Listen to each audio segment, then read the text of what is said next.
Everyone, मैं शुभम आप सभी का मैथोलिक्स चैनल पे स्वागत करता हूं और आशा करता हूं आप सभी की प्रिपरेशन काफ़ी अच्छी चल रही होगी। जो भी 2024 की तैयारी में अब लग गए हैं उनके लिए बेस्ट ऑफ लक। और उसी दिशा में देखिए, अभी तक आप देखोगे आपको जिसका भी कोर्स परचेज करना है कर लीजिए। और मैंने भी फ्री में सारी क्लासेस आपको दे रखी हैं, तो वो भी देख सकते हैं अगर किसी को देखनी है बाय। लेकिन एक बात का बहुत ज़्यादा आपको ध्यान रखना है कि अब 2023 के मेंस के रिजल्ट के बाद क्या हुआ है कि टीचर्स में पेपर हार्ड बता के कोर्स बेचने की स्कीम स्टार्ट हो चुकी है। तो उसको थोड़ा बच के रखिए। किसी का भी आपने कोर्स परचेज कर रखा है, मैं कह रहा हूँ कि मैथ हार्ड नहीं आ रहा है। जिसका भी आपने परचेज या तो पहले कर रखा है, ऐसा मत सोचिए कि किसी का आप ले लोगे पर्टिकुलर किसी पर्सन का और वो आपको कुछ घोट के पिला देगा। घोट के पिलाने के बाद आपको उसमें फिर कुछ करने की ज़रूरत नहीं होगी, ऐसा कुछ नहीं है। आपकी सेल्फ स्टडी मैटर करती है, बहुत ज़्यादा मैटर करती है। जिस भी आपने अच्छे टीचर से पढ़ा होगा, अच्छे से नोट्स प्रिपेयर किए होंगे, उन पे अपना रिलाई रहिए और बस प्रैक्टिस करते रहिए, प्रैक्टिस करते रहिए। और कुछ नहीं करना, कुछ भी ऐसा मतलब हटके नहीं आ रहा जिसकी वजह से आपको किसी पर्टिकुलर टीचर के पास जाना पड़े। हो सकता है आपने उन्हीं से पहले पढ़ रखा हो, उनके नया कोई भी हो, बड़े टीचर जितने भी हैं आपके सामने, जिससे भी आपने कोर्स परचेज कर रखा है, ले रखा है, दोबारा लेने की कोई ज़रूरत नहीं है। इस चीज़ का ध्यान रखिए कि आपकी प्रैक्टिस ही आपको सक्सेस दिलाएगी। 2023 का जो मेंस का रिजल्ट हुआ है उसको लेके काफ़ी कि पेपर टफ है, टफ है, टफ है, इतना टफ नहीं है। कैलकुलेशन भी बहुत ज़्यादा नहीं है। उसलिए आज मैं कैलकुलेशन की एक छोटी सी क्लास देके आया हूँ कि मैं अपने टाइम पे कैलकुलेशन को किस तरीके से करता था और क्या मेरी अप्रोच रहती थी कैलकुलेशन को करने के लिए, फास्ट करने के लिए, है ना। और आपने यूट्यूब पे आपने भी अगर देखा होगा तो 4-4 घंटे, 3-3 घंटे, 2-2 घंटे, 5-5 घंटे की क्लासेस सिर्फ कैलकुलेशन को लेके पड़ी हुई हैं। पर सच बताना कि इसमें से आपने कितनी ही चीज़ों को फॉलो कर पाए होंगे। यहाँ पे मैं आपके सामने बिल्कुल आपके एग्जाम पॉइंट ऑफ व्यू से जो रेलिवेंट है, सिर्फ और सिर्फ वो बातें बताने वाला हूँ जो आज के सिनेरियो को देखते हुए आपको कम से कम आनी ही आनी चाहिए। अगर वो नहीं आता तो फिर हाँ, थोड़ी सी प्रॉब्लम आपको मैथ में दिख सकती है, आपको कैलकुलेशन भी दिखेगी, आपको पेपर टफ भी दिखेगा, आप फिर बहुत सारी चीज़ों का सामना करेंगे। तो क्या क्या है, ज़्यादा टाइम खराब नहीं करते अपना और वीडियो को ज़्यादा बड़ा नहीं करेंगे। देखिए, मैं नहीं चाहता कि वीडियो बहुत बड़ी की जाए। मैं बहुत अच्छे तरीके से जो मुझे बताना है मैं बहुत जल्दी बताऊंगा। और क्या क्या है वो देख लीजिए। कैलकुलेशन की और बात करें, मैंने इसको 4 पार्ट में डिवाइड किया हुआ है। जैसे कि डिजिट सम बहुत पहले बहुत ज़्यादा इस्तेमाल होता था, बहुत ज़्यादा कुछ नहीं, टीचर्स ने इसकी भी हाइप क्रिएट की थी और लग जाता था कुछ क्वेश्चंस के अंदर। लेकिन एसएससी अब काफ़ी तेज़ है, तो वो ऑप्शन ही ऐसी देती है। मान लीजिए आपके पास कोई एग्जैक्ट आंसर है, कोई 10 है या इसके आगे भी आप 10.25 लिखा हुआ है, तो उसमें आप डीएस को अप्लाई कर सकते हैं। लेकिन आपका जो आंसर है दरअसल वो है एग्जैक्ट आंसर, जब आप कैलकुलेटर से करते हैं तो वो है 2578। तो एसएससी ने क्या किया कि 2 डिजिट तक ही आपके सामने ला के ऑप्शन को रख दिया 10.25 तक। आप उसमें डीएस लगाते रहिए, आपका आंसर ही नहीं आएगा। ये था उसके लिए कि बिल्कुल जब एग्जैक्ट आंसर आपके पास हो, डीएस जो कि आज के टाइम में लगभग 1-2 क्वेश्चन में किसी में अप्लाई हो जाए तो हो जाए, अदरवाइज नहीं होगा। आप प्रैक्टिस करेंगे तब भी इस चीज़ को देखेंगे। अप्रोक्सीमेशन की बात करूँ तो मैं अप्रोक्सीमेशन बहुत ज़्यादा इस्तेमाल होता है और अप्रोक्सीमेशन ही आज के टाइम में है जो आपकी कैलकुलेशन को 70 to 80% तक ख़त्म कर सकता है। मैं नहीं कह रहा कि 100% पूरा ही खत्म कर देगा, लेकिन 70 to 80% आपकी हेल्प कर देगा और कुछ क्वेश्चंस में 100% भी हेल्प करेगा अप्रोक्सीमेशन। ठीक है। मल्टीपल्स आप चेक कर सकते हैं। ठीक है, इनके ऊपर वीडियो बनने को बहुत लंबी लंबी वीडियो बन सकते हैं, लेकिन कोई फ़ायदा नहीं है। मल्टीपल्स देखिए, मान लीजिए आप मेंसुरेशन वगैरह के क्वेश्चन करते हैं तो उसमें 7-11 किसी का मल्टीपल अगर आपके क्वेश्चन में कैलकुलेशन में आ रहा है तो आप ऑप्शन चेक कर लेते हैं कि वो मल्टीपल अगर हमें ऑप्शन में मिल जाता है तो उसको हम टिक कर देते हैं। लेकिन ये भी आज के टाइम में फेल हो चुका है। क्यों फेल हो चुका है? इसीलिए फेल हो चुका है। मान लीजिए 11 आपके क्वेश्चन आप जब कैलकुलेशन कर रहे हो उसमें 11 आ रहा है, 11 इंटू कुछ करके आ रहा है, तो आपके सामने ऑप्शन ही ऐसे होंगे 44, 22, 33। आप निकाल लो, किसको निकालोगे? तो ये भी लगभग मल्टीपल्स भी काम बहुत ज़्यादा नहीं करता। तो मेन आज यूनिट डिजिट आज भी काम करता है और काफ़ी क्वेश्चंस इसको कर सकते हो। एक क्वेश्चन मेरे सामने आया था, एक बहुत बड़ा, जैसे अभी कुछ कह रहे थे ना, मैंने जब अभी वीडियो बनाई थी मेंस वाली तो उसमें मैंने बताया था कि कुछ लोग कह रहे हैं कि कैलकुलेशन बहुत लंबी थी। तो इसी तरीके की एक बहुत लंबी कैलकुलेशन के साथ, लैंग्वेज बहुत लंबी थी, तो इतनी उसी के साथ लैंग्वेज लंबी के साथ एक क्वेश्चन आया, लेकिन लास्ट में एक पॉइंट लिखा हुआ था कि प्रॉफिट एंड लॉस का क्वेश्चन था वो, कि जो हमारा वो लास्ट में उसने कहा था कि उसका 23% निकालिए, कितना आएगा, 23% निकालिए, कुछ ऐसे करके था। मतलब ये मान लीजिए आप, मैंने लास्ट के लाइन से ही समझ गया कि मुझे क्या करना है उस क्वेश्चन के अंदर, और मैंने वो क्वेश्चन 10 से 15 सेकंड के अंदर उसका ऑप्शन टिक कर दिया था, ऑप्शन को देख के। वो मल्टीपल्स का क्वेश्चन था, समझ रहे हैं? वो मल्टीपल्स का क्वेश्चन था, उसमें शायद कुछ ऐसा बन रहा था कि 8% का लॉस हो, तो 8% का लॉस का मतलब बन रहा था 92, और 92 का मतलब कि उसमें एक 23 होगा, 23 है ना। तो 23 का मल्टीपल चेक करके मैंने तुरंत ऑप्शन को टिक कर दिया था और वो मेरा क्वेश्चन ठीक हुआ था। बाकी उसको अगर किसी ने वैसे किया था पूरे ट्रेडिशनल तरीके से तो उसमें टाइम लगा था और क्वेश्चन अपने आप में ठीक ठाक था। टेस्ट सीरीज का एक क्वेश्चन था, दरअसल कोई ऐसा नहीं था, एक टेस्ट सीरीज में आया हुआ क्वेश्चन था, ठीक है। तो यूनिट डिजिट काम करती है हमेशा, वो तो मैंने मल्टीपल वाला एक एग्जांपल दिया आपको। यूनिट डिजिट का आपको बहुत बेनिफिट मिलेगा, यूनिट डिजिट का इस्तेमाल करिए, और ये आपने देखा भी होगा। अब इससे आपको फ़ायदा क्या मिलेगा, देखिए जब भी आप कैलकुलेशन करेंगे, मतलब जब भी आप टेस्ट सीरीज देंगे, तो टेस्ट सीरीज में आपके आंखों के सामने दो चीज़ तो बिल्कुल होनी चाहिए। क्या? एक तो अप्रोक्सीमेशन, मल्टीपल और डीएस भी होना चाहिए, लेकिन देख लीजिए कि मल्टीपल, सबसे पहली नज़र मल्टीपल में मारिए कि मल्टीपल से काम बन रहा है, नहीं बन रहा तो तुरंत यूनिट डिजिट चेक कीजिए। यूनिट डिजिट से अगर क्वेश्चन बन जाए तो फिर तो कहनी क्या है। यूनिट डिजिट पूरा का पूरा मैंने नंबर सिस्टम बहुत अच्छे तरीके से पढ़ाया है, उसको जाके देख लीजिए। तो यूनिट डिजिट वहाँ से आप चेक कर सकते हैं, ठीक है। यूनिट डिजिट से काम चल जाता है, ठीक है, नहीं तो फिर आपके पास आखिरी हथियार जो बचता है लंबे कैलकुलेशन में, वो अप्रोक्सीमेशन बचता है। आप अगर पाई चार्ट के क्वेश्चंस भी सॉल्व करते हो तो उसमें भी बहुत बड़ी बड़ी कैलकुलेशन आ जाती है, जिसको लेके आप परेशान हो जाते हो। और आजकल चल क्या रहा है, आजकल ऑप्शंस इस तरीके के आ रहे हैं, किस तरीके के, 67.62, 67.95, 68.32, 66.848, इस तरीके के इतने क्लोज ऑप्शंस आते हैं, तो उनको कर पाना बड़ा मुश्किल होता है। छोटी मोटी अप्रोक्सीमेशन लगा के आप अगर यही ऑप्शन दूर दूर हो तो आप आसानी से कर दोगे क्वेश्चन को, लेकिन इतना क्लोज पहुंचना, उसके लिए आपको एक अच्छे तरीके की ज़रूरत है, एक अच्छे मेथड की ज़रूरत है, जो आप यहाँ पे सीखेंगे, ठीक है। तो आई होप आप समझ गए होंगे कि अप्रोक्सीमेशन का आज हमारा मेन फोकस है, कि अप्रोक्सीमेशन पे हम अच्छे से डिस्कस करेंगे कि कैसे कैसे करना है। ये चीज़ें बताने की मुझे लगता नहीं कि ज़रूरत है। टेबल आपको जितने याद कर सकें, 30 तक, 35 तक, 40 तक, जितना कर सकें। स्क्वायर को बताते रहते हैं कि 1 से लेकर 30 तक याद होने चाहिए, तो होने चाहिए। खैर ये बहुत बेसिक बातें हैं, ये आपको पता ही होनी चाहिए। और क्यूब की बात करो तो आपको 25 तक तो होने चाहिए लगभग। कभी कभी क्या है 27 का पूछ लेता है, जैसे मान लीजिए 8% आ जाए, है ना, सीआई के क्वेश्चन में आ जाता है 8%, तो 8% के 8% पे बताइए 3 साल का जो ब्याज होगा वो कितना होगा, तो 25 बनेगा। 25 अट्ठे 225 से 27 बनेगा। 3 साल की बात करेगा तो उनका क्यूब करना पड़ेगा फिर। तो इस तरीके के क्वेश्चन में कभी कभी ज़रूरत पड़ जाती है। तो जो कुछ हैं 27 है, 29 है, 26 है, इनके भी आप क्यूब याद कर लीजिए, आपके लिए काफ़ी बेनिफिशियल रहेंगे कि आपका टाइम काफ़ी हद तक बचा लेंगे। तो चलिए अपने आते हैं फिर से, जो हमको सीखना है क्या, एप्रोक्सीमेशन की बात करते हैं।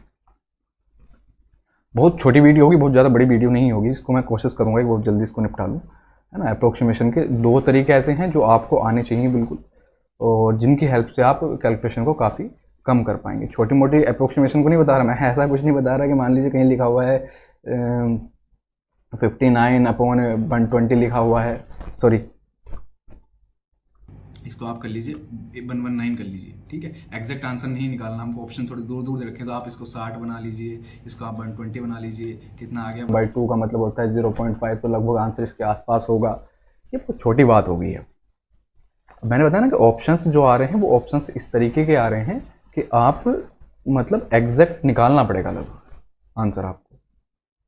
और जो मैं चीज़ आपको जो बात बताने के लिए जा रहा हूँ वो ऐसा हवा हवाई कोई बात नहीं है कि मतलब कुछ जादू टोने वाली बात जो कहते हैं कि जादू दिखा दिया वो कर दिया, ऐसा कुछ नहीं है। वो एक तरीके हैं, मेथड्स हैं वो। तो पहला हम बात करें तो रेशियो मेथड होता है, उसको कहते हैं हम रेशियो मेथड, है ना। रेशियो की फॉर्म में कोई चीज़ लिखी हुई है, मान लीजिए x/y की फॉर्म में लिखी हुई है, बहुत बेसिक सी बात है। अगर आपने किसी और की भी देखी होगी तो वहाँ भी ये चीज़ देखने को मिली होगी, लेकिन रिवीजन के तौर पे आप जिसको नहीं आता वो यहाँ पे सीखिए। तो इसको हम कैसे लिख सकते हैं, x + ax/y + a y की फॉर्म में लिख सकते हैं। कुछ नया नहीं किया, ऊपर से आप x कॉमन ले लेंगे यहाँ से, और नीचे से y कॉमन ले लेंगे, तो 1 + a कॉमन ब्रैकेट में आ जाएगा, वो दोनों कट जाएंगे। फिर से क्या बन जाएगा, देखिए ये कहना चाह रहा हूँ, 1 + a और y नीचे से कॉमन लेंगे तो 1 + a, ये दोनों आपस में कैंसिल आउट हो जाएंगे। फिर से x/y आ जाएगा। इसीलिए हम कहते हैं कि x/y को हम किस फॉर्म में लिख सकते हैं, इस फॉर्म में भी लिख सकते हैं। a क्या है, बस यहाँ समझने वाली बात यह है कि a क्या है। ए एक ऐसा मल्टीपल है जो ऊपर नीचे दोनों में सेम होना चाहिए। किसका मल्टीपल है? ऊपर एक्स का मल्टीपल है, ठीक है, और नीचे बाई के साथ है। इस बात को आपको ध्यान रखना है, समझेंगे आप इसको क्वेश्चन के थ्रू ही, मेन बात ये है, ठीक है। तो एक तरीका तो रेशियो मेथड आपका ये होता है अप्रोक्सीमेशन, ये सबसे ज़्यादा हेल्पफुल है एग्जैक्ट आंसर निकालने के लिए। सबसे ज़्यादा बेनिफिशियल और सबसे ज़्यादा हेल्पफुल आपके लिए अगर कुछ है तो वो यही है। इसके साथ साथ एक तरीका ये हो गया, दूसरा तरीका होता है हमारे पास कि जिसके अपॉन में 9 आ जाए उसको कैसे सॉल्व करें, उसको हम कैसे सॉल्व करें। तो पहले किसको, रेशो वाले को देख लें। पहले रेशो वाले को अगर हम देखें, इसका कोई उदाहरण लेते हैं। इसका अगर मैं कोई उदाहरण ले लूँ, कोई भी आप मान लीजिए, मैं ले लेता हूँ 4 9 7 ले लिया, ठीक है, ये ले लिया मैंने। इसको आप डिवाइड लगाना है आपको कितने से, मान लीजिए 6 9 2 से। अब मैं कह रहा हूँ आपसे कि बिल्कुल लगभग एग्जैक्ट आंसर चाहिए। क्या चाहिए? एग्जैक्ट आंसर चाहिए। वो निकाल के बताइए कैसे निकालेंगे आप। तो आप उसको निकालने के लिए देखिए, ये तो आपकी जो एक मेथड का तरीका है लिखने का वो ये हो गया। अब इसको आप करेंगे कैसे, तो जल्दी से और ध्यान से समझ लीजिए कि जब आप प्रैक्टिस करें तो इस तरीके से फास्ट तरीके से करें कि नीचे देखिए ये किसके आसपास है, हम इसकी अभी भी अप्रोक्सीमेट वैल्यू निकालेंगे। 497 को मैं कितने लिख सकता हूँ? 500 लिख सकता हूँ। 692 को मैं कितने लिख सकता हूँ? 700 लिख सकता हूँ। तो हमारा दरअसल एक्चुअल में जो इसकी सिंप्लीफाइड फॉर्म आ गई वो 5/7 आ गई। हमको बिल्कुल सिंप्लीफाइड फॉर्म निकालनी है और ऐसे निकालनी है जो हमारे लिए सहूलियत भरी हो। तो 5/7 आ गई, ठीक, क्या आ गई? 5/7 आ गई। अब 692 को मुझे कितना बनाना है? 700 बनाना है। मैंने कितना ऐड किया इसके अंदर? आप कहोगे 8 ऐड किया। 7 की वैल्यू कितनी है? 8 है। तो 5 की वैल्यू कितनी हो जाएगी? आप कहोगे लगभग 1 गुना कर रखा है, तो वो भी 5 ही हो जाएगी। इसका मतलब हमको नीचे हमने अगर 8 ऐड किया है तो ऊपर हमको 5 ऐड करना पड़ेगा। तो 497 + 5 का मतलब कितना हो जाएगा? 502/700। इसको जब आप सॉल्व करोगे तो 0 आपका कितना आएगा? 7 से डिवाइड लगा लो उसमें, 7 7 49, 12 हो गया, 7 एकम 7, कितना हो गया? 52 हो गया, ठीक है, ठीक कर रहे हैं ना। 7 7 49, 12 हो गया, 7 एकम 7, 5 कैरी हो गए, 50 हो जाएगा। तो 7 7 49 लगभग आपका, देख लीजिए कैलकुलेटर उठाइए और इसको चेक कर लीजिए, आपका आंसर 0.717 के बिल्कुल नज़दीक होगा, बिल्कुल नज़दीक, ठीक है। 1 मिनट अगर यहाँ पे चल जाता है तो मैं कैलकुलेटर से आपको चेक भी करवा देता हूँ। शायद आपके डिस्प्ले पे आ रहा हो या ना आ रहा हो, कह नहीं सकता। कितना है? 497 डिवाइडेड बाई 692, कितना आया? 0.718, और आपका कितना आ रहा है? 0.717। अब देखिए कितना एक्यूरेटली हम किसी के आंसर के पास पहुंच सकते हैं इस मेथड के थ्रू। क्लियर है? कोई परेशानी तो नहीं? फिर से एक बार समझ लीजिए। सबसे पहले हमको सिंप्लीफाइड फॉर्म निकालनी है किसकी? जो भी हमको एक फ्रैक्शन दे रखी है उसकी सिंप्लीफाइड, इतनी सिंप्लीफाइड जो हमारे लिए सहूलियत भरी हो, ठीक। अप्रोक्सीमेट वैल्यू उसकी, तो अप्रोक्सीमेट वैल्यू हम देखा कि 5/7 आ गई, ठीक है। 692 को हमने 700 लिख दिया, और 700 ऊपर 500, 2 0 कटी जाने, तो 5/7 उनकी क्या आ गई? एकदम फ्रैक्शन वैल्यू, ऐसी फ्रैक्शन वैल्यू आ गई जो बहुत ज़्यादा हमारे लिए ठीक है। अब एक बात का ध्यान रखना है कि हमको 692 से हम क्या बना रहे हैं। 600 बनाएंगे तो इसमें से 92 माइनस करना पड़ेगा। क्या करना पड़ेगा? 92 माइनस करना पड़ेगा। अब हमने क्या किया, इसको हमने इसको 700 बना लिया। 700 बनाने के लिए हमने इसमें क्या किया है कि 8 ऐड किया है। ये जो हमने लिखा था ना कि 8 ऐड किया है, तो 8 अपनी मर्जी से तो ऐड कर नहीं सकते, मतलब अपनी मर्जी से ऐड कर सकते हैं, लेकिन कुछ तो इसका मल्टीपल होगा। जो ऊपर ये 5/7 का रेशो आया है, तो हमारा कितना गुना हो रहा है? लगभग 1 पॉइंट समथिंग गुना हो रहा है। हम उसको नहीं लेंगे, अप्रोक्सीमेट वैल्यू हर जगह लेनी है आपको। तो हम कहेंगे कि लगभग 1 गुना है, 1 गुना है, तो ऊपर भी हम 1 गुना ही ऐड करेंगे। किसका? ऊपर वाले फ्रैक्शन का। तो 5 एकम 5, 497 में हमने 5 ऐड कर दिया। तो वही बात मैं आपसे कह रहा था कि मल्टीपल्स जो हैं इनका ध्यान रखना है सिर्फ। अब समझ आया कि इस फॉर्मूले का, इस ये जो लिखने का था तरीका था, मतलब जो लिख के बताया मैंने आपको, क्यों बताया था। और थोड़ी सी प्रैक्टिस करते हैं, ठीक है, और थोड़ी सी प्रैक्टिस कर लेते हैं। एक उदाहरण लेते हैं हम, 273/492। चलो ये ले लेते हैं, ठीक।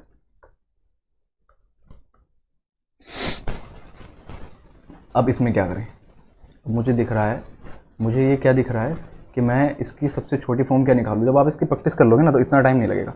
इसको मैं 273 को 280 बना लूँ, नीचे 490 रहने दूँ, मुझे पता है 7 से कट जाएंगे। कितना, 7 चौके 28 और 7 सत्ते 49, 7 चौके 28, 7 सत्ते 49, तो 4/7 लगभग लगभग इसकी थोड़ी सी एक वैल्यू आएगी 4/7।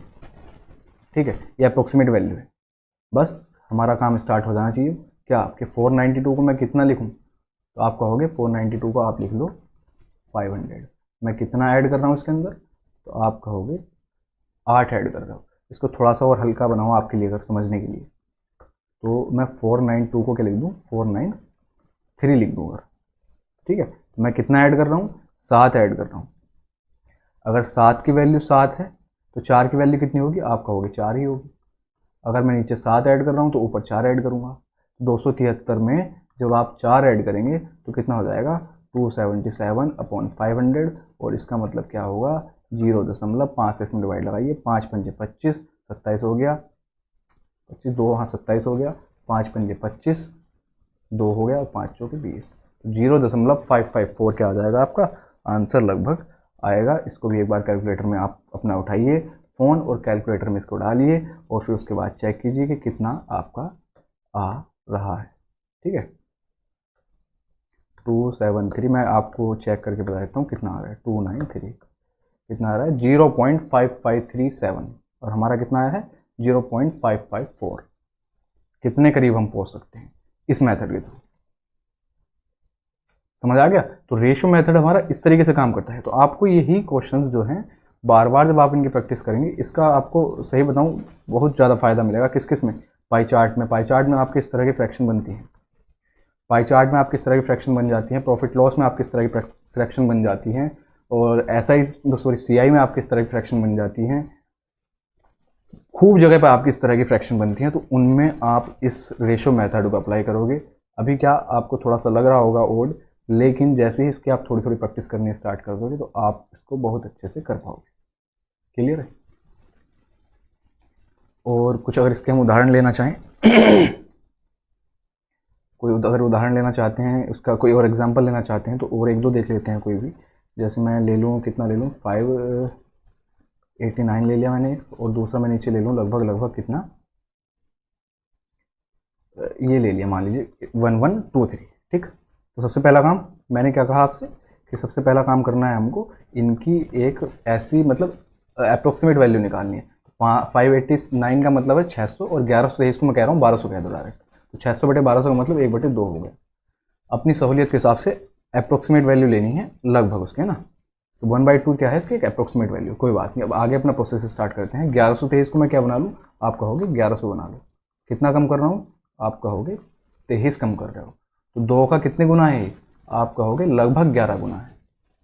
तो ऊपर मुझे क्या करना पड़ेगा, ऊपर भी मुझे कितना कम करना पड़ेगा, 1 का 11 गुना। 1 का 11 गुना मतलब 11 ही माइनस करने पड़ेंगे, किसमें से, 589 में। तो 589 में से जब मैं 11 माइनस करूँगा तो कितना आएगा, 578/1100। तो अब देखिए कितने आसानी से सॉल्व कर सकते हैं। कितना आ जाएगा, 0.11 पंजे 55, 28 हो गया, 11 दूनी 22, 6 हो गया, तो लगभग लगभग 0.525 इसका आंसर आएगा। और आपको कैलकुलेटर से बताऊँ, कैलकुलेटर से कितना आ रहा है तो वो भी देख लीजिए।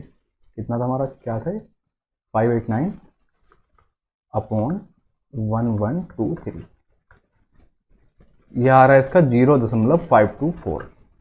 हमारा कितना आया, 0.525। तो आप इस रेशो मेथड की अब आप समझ सकते हैं कि लगभग लगभग कितना एग्जैक्ट हम इससे आंसर निकाल सकते हैं, कितना एग्जैक्टली इसके हम इससे आंसर के अपने करीब पहुंच सकते हैं। कोई प्रॉब्लम नहीं किसी तरह की, समझ आ गया। अब एक दो उदाहरण मैं आपको दे देता हूं, आप एग्जाम्पल जो है एक दो अपने खुद से करने की कोशिश कीजिए।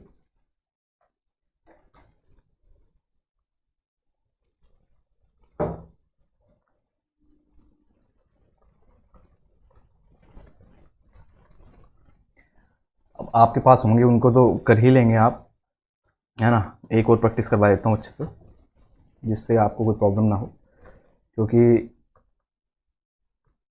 फिर तो आपको करना ही है। तो जैसे 639/921 लिखा हुआ है, मैं क्या करूँ इसका 639 को मैं 600 कह दूँ, 921 को मैं 900 कह दूँ, कितना बन रहा है 2/3 बन रहा है, लगभग चाहिए तो लगभग में आंसर लेंगे। 2/3 का मतलब 921 को मैं क्या करूँ माइनस कर दूँ, कितना 21 माइनस कर दूँ तो ये बन जाएगा 900। तो कितने गुना हो रहा है 7 गुना कम हो रहा है किसका 3 का, 3 सत्ते 21 होते हैं।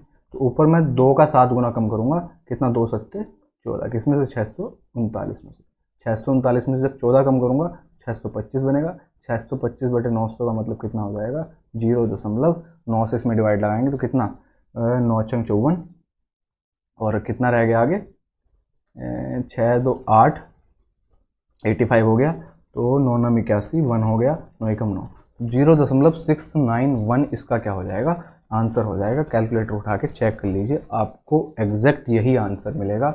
और इस मेथड की यही एक खूब अच्छी खूबसूरती होती है कि आप इससे बिल्कुल एग्जैक्ट आंसर निकाल पाते हैं, जो कि आजकल एसएससी चालाकी दिखा रहा है। लेकिन अगर आपने इसके अच्छे से प्रैक्टिस कर ली तो बहुत ज़्यादा टाइम इसमें नहीं लगेगा। और आई होप आपको रेशो मेथड समझ भी आ गया होगा। अब हम नेक्स्ट क्या है, एक मेथड और रह गया जो अप्रोक्सीमेशन में आता है। जो अप्रोक्सीमेशन में एक मेथड और आता है उसको समझ लीजिए। सेकंड मेथड क्या होता है, तो सेकंड मेथड आपका ये कहता है कि अगर किसी के अपोन में 9 वाली वैल्यू रखिए, फॉर एग्जांपल आप ऐसा ले सकते हैं कुछ कि मैं 7 9 अपोन में ले लूँ और ऊपर क्या ले लूँ 37 ले लिया मान लीजिए, है ना, थोड़ा अजीब सा लेते हैं जिससे करने में मज़ा आए कुछ। तो 79 का मतलब है कि मैं इसको क्या कह दूँ, इसको मैं 80 कह सकता हूँ। ध्यान से देखिए, उसके पास वाली वैल्यू लेंगे, 80 कह सकता हूँ। तो हमको पता है 79 से 37 छोटी वैल्यू है, तो 0 दशमलव तो आना ही आना है। बिल्कुल एक पॉइंट इसमें आप एग्जैक्टली जाएंगे, एक पॉइंट के एक अंक तक एग्जैक्टली वैल्यू देगा ये, ठीक है। बस ध्यान रखना है थोड़ा सा कि हमने इसको 80 कर लिया, 80 का मतलब 8 से ही डिवाइड लगाएंगे। तो 36 में अगर मैं 8 से डिवाइड लगाऊँ तो आप कहोगे 8 चौके 32 होते हैं, आगे कितना है 5 रह गया, तो 5 को ऊपर लिख दीजिए। अब आपको नंबर ऐसे पढ़ते हुए चलने हैं, कैसे, ऐसे 54 पढ़िए इसको। तो 54 पढ़ेंगे तो 8 से डिवाइड लगाएंगे, फिर से कितना आएगा, आप कहोगे 8 छंग 48 होते हैं, कितने रह गए, तो 48 आया है, 8 छंग 48 और 54 था तो हमारे 6 और रह गए। अब 66 पढ़ेंगे इसको, तो 8 अट्ठे 64 होते हैं, 2 रह गया, 28 हो गया। अब 8 तिया 24, 4 हो गया 43। आप इसको कितना भी आगे बढ़ा के ले जा सकते हैं, लेकिन आपका आंसर कौन सा होगा, ऊपर वाला नहीं देखना, जो नीचे वाले हैं ये आपका आंसर होंगे। गॉट इट और नॉट। आई होप आपको ये चीज़ें समझ आई होंगी। अब कैलकुलेटर उठाइए, मैं उठाता हूँ, 1 मिनट। कितना था ये 37/79। आंसर है आपके आंखों के सामने 0.4683544303079746। शुरू के 4 अंक पूरे एग्जैक्टली सेम मैच कर रहे हैं, एग्जैक्टली। समझ आ रहा है। तो ये जिसके अपॉन में इस तरीके से आपको कुछ मिल जाए 9 वगैरह लिखा हुआ, तो उसको आप क्या करेंगे, उसको आप इस तरीके से सॉल्व करेंगे। और कुछ उदाहरण इसके एग्जांपल्स हम लेते हैं, 1 मिनट।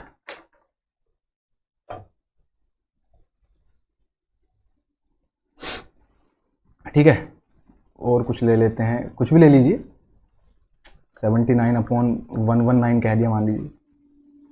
तो इसमें क्या करेंगे, मैंने आपको बताया ना तुरंत क्या करना है कि इसको हम 120 मान लेंगे। इतना काम आप दिमाग में कर सकते हैं, लिखने की ज़रूरत नहीं है, आपको समझाने के लिए मुझे लिखना पड़ रहा है।